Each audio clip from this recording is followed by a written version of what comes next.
Guru Nation, welcome back to the clinicaltrialsguru.com. Very special video today. We're in Monica's desk, Monica's office. What's up, Monica?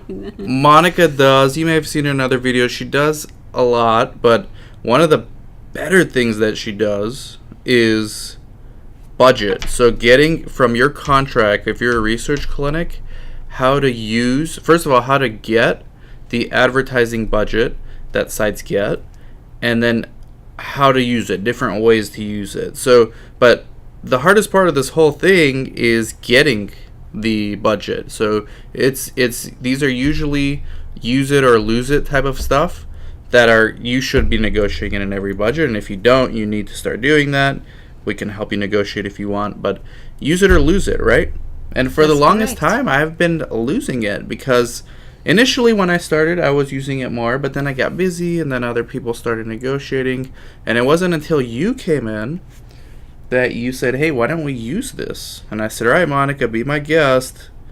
You're going to have to deal with a lot of hurdles, jump through hurdles, but it's not that difficult, right? No, it's not. So what do sites do? What do they need to do? Well, the thing is, you actually have to build a really good marketing strategy or initiative. But you have to build it really good. Like you have to do research and see what's convenient for the study, why it's convenient for the study. So you pretty much have to prove the pharmaceutical company or the sponsor why they should give you the money. So for example, let's say you have a diabetes study and it's difficult to enroll. And by the way, the more difficult they are to recruit, the more they're going to give you to spend on advertising. Okay, so what do? You have a study with diabetes, you negotiated a budget, let's say they give you $10,000 to do ads. Okay. That's right. So the first thing I do is I see the condition and I start doing research and see the census, the US Census, and see what was my target market. Mm-hmm. So who I'm going to target with the study. So which people get more diabetes, which age, where they go, what they do, what's their I mean, like a real marketing strategy. After I find out that, then I'm going to start looking for which media I'm going to use, whether it is digital media, whether it is any association, any group, anywhere where this group goes. And how the first thing people watching are going to say is, how are you going to deal with the IRB? The IRB has to approve these things, right? most of this advertisement tools, they will have it approved already. Like a radio ad or a newspaper ad or a TV ad. And in the case they are not approved, it's not that difficult to get them approved, because you will find the words they want to hear and what you can use and what you cannot use, and then submit it to the IRB, and it won't take that long also to get a feedback from them. And sometimes some of the budget, because for some of these we actually don't even need IRB approval because we're just talking about a medical condition. Yes. So if it's Alzheimer's, you can use some of the budget from the sponsor, but you're just talking about Alzheimer's like as a brand, not necessarily that study. You're talking about all of Alzheimer's in general, and the sponsor doesn't care because it's going to help get more patients for their studies anyway. And also you can educate people about research, and you don't have to be specific about anything in particular. Obviously, if you're targeting a certain condition, you're going to talk about research, but you're going to talk about the condition, both. So you educate people about, for me, it's the most important part, to educate the public about clinical research, clinical trials, because they have the wrong idea about it. So what's appropriate to ask for?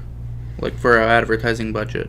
Well, that all depends on the condition, on the study. Okay. Because some studies are short in budget, and obviously they won't offer much. Or what's a range? What's a range that you've been giving? Between 3,000 up to 20,000. Okay. And do they ask you for like proposal? Yes. That's the first step. They always ask you for a proposal. So no, they actually don't always ask for. They don't even ask because you're the one that doing the step in order to get the money. So what I have been doing is finding a first step I do is finding out which is the person that I have to contact to send the marketing strategy. Yep. Once I have the marketing built on, or after I did the research and everything, then I do a strategy that is obviously convincing. Yeah. And that the sponsor will know that they will get something from it. They want to see like a plan. But you're saying sometimes they don't even want to see it, but if you create one of these, they don't. Yeah, I always do. Do you get more when you create one of these? Yeah, always. Okay, so that's for those watching or listening. If you create a proposal, okay, with a breakdown of exactly like the way Monica did it, payment breakdown, the term, so it has the dates, exactly what is going to be, where the money's going. It's like line items. And then it has a description, deliverables, and a target audience for every single initiative that they're doing, and it has a total budget, right? Yes. So can be paid quarterly, $5,000 due within 30 days of signing, $5,000 due March 1st, or $2,000 monthly. Okay, so this is from the vendor, and it helps if you have a vendor. Like every city has an Alzheimer's association. I'm sure there's associations for everything out there. So go to them, have them give you a proposal, and then you can send that to the sponsor and then create your own on top of it. But right? Yeah, for example, if you say you want to do, radio ads, you can call the radio station of your choice or the radio station that you think is targeting the group of people that you're looking for and ask them for quotes. You can so that way you can start building your marketing strategy. So what's the bottom line? What do the sites do? They have a budget. What do they do? How quickly, with the budget, how soon do they need to get this advertising budget out of their existing budget? For that, they can do it since the beginning. Like as soon as they start doing the study, they can just start doing the marketing strategy and send it straight away. And what we're doing with a lot of our clients, and you'll start helping with this as well, they're getting a budget from the sponsor, again, use it or lose it type of money, and then they're contacting me, my digital agency, and we do a lot of content marketing. So whatever disease you're trying to strategically build an audience around online and in hyper local in your community, we're going to create content for those people. And in most of these cases, you don't even need IRB approval because you're not talking about a study, you're talking about a disease, and you're not even really talking about clinical trials in some cases, right? You're talking about just the disease, and then they're going to find out that you are a clinical research site. So it's like branding versus sales, and this one is a little combination of both in some cases. And I don't know, I have blue on my arm. Looks like a tattoo. So anything else they need to know?